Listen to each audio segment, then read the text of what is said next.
With the frame assembly completed, I'm now ready to bring in the motor.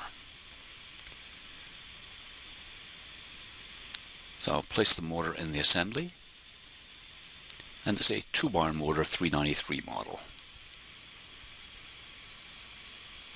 To assemble the motor, I'm going to place 3 constraints. Let's rotate that around so that we can see them a little better. So the first constraint is going to be the axis. I'm going to align that with the bearing flat on the other side because I know there's a circular edge I can get there. Hover and select the axis. Apply that, and similarly with the second one.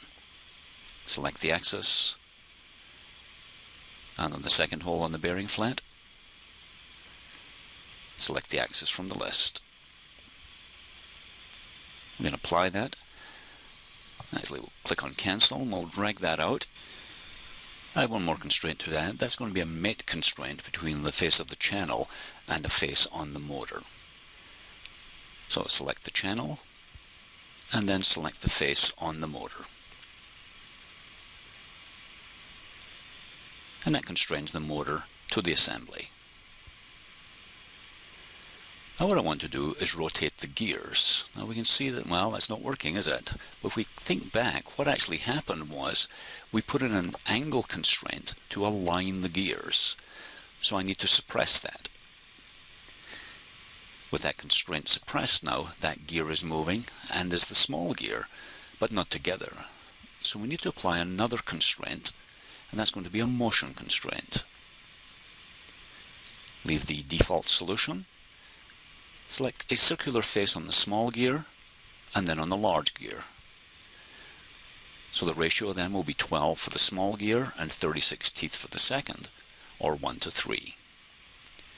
Now when I move that, that looks a lot better, but looking at the alignment of the gears, when I tested that, I think I made a mistake with the gears. I'm going to go back, unsuppress that, then suppress it again, and that realigns the teeth of the gears correctly. And that looks pretty good. So I can turn on the visibility of the channel again.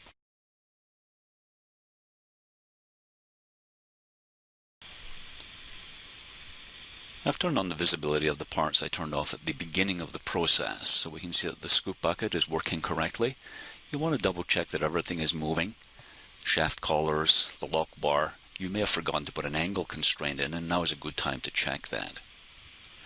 I want to be able to drive my design, so I'm going to put an angle constraint between the shaft that goes into the motor and the face of the channel.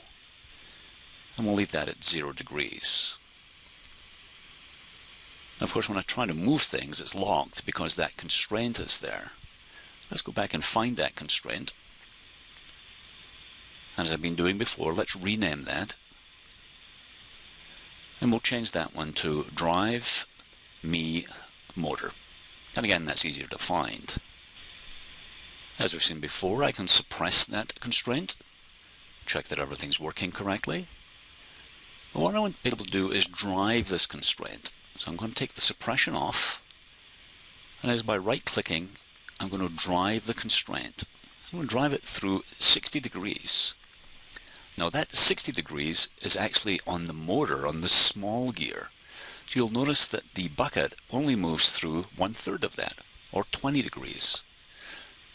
So let's make that a bigger value. And you can see the effect of the 1:3 ratio here. So this is a very good way of using the Autodesk Inventor model to test if your design will actually work.